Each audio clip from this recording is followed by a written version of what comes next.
السلام عليكم ورحمة الله وبركاته. أعوذ بالله من الشيطان الرجيم. بسم الله الرحمن الرحيم.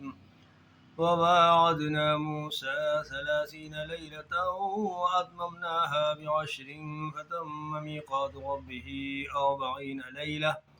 فقال موسى لأخيه هارون اخلفني في قومي وأصلح ولا تتبع سبيل المفسدين.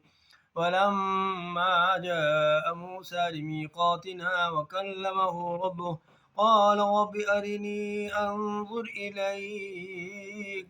قال لن تراني ولكن انظر إلى الجبل فإن استقر مكانه فسوف تراني.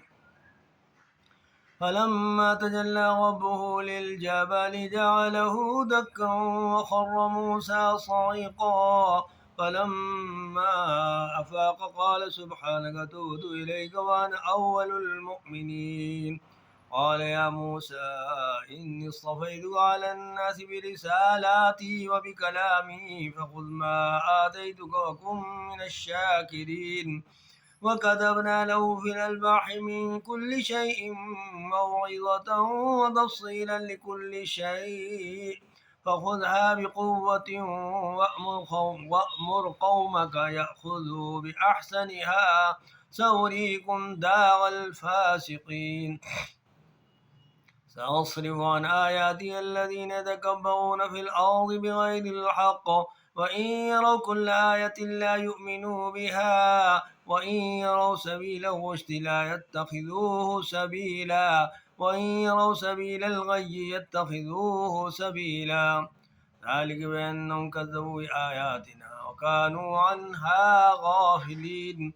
والذين كذبوا بآياتنا ولقاء الآخرة حبطت أعمالهم هل يجزون إلا ما كانوا يعملون.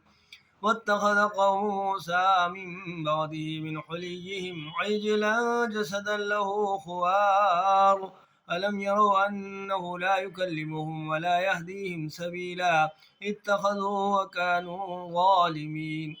فلما سقط في أيديهم ورأوا أنهم قد ضلوا قالوا لئن لم يرحمنا ربنا ويغفر لنا لنكونن من الخاسرين.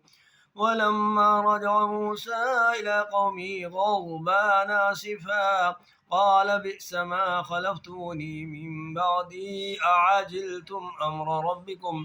وألقى الألواح وأخذ برأس أخيه يجره إليه قال ابن أم إن القوم استضعفوني وكادوا يقتلونني ولا تشمت بي الأعداء ولا تجعلني مع القوم الظالمين. قال رب اغفر لي ولأخي وأدخلنا في رحمتك وأنت أرحم الراحمين. صدق الله العظيم.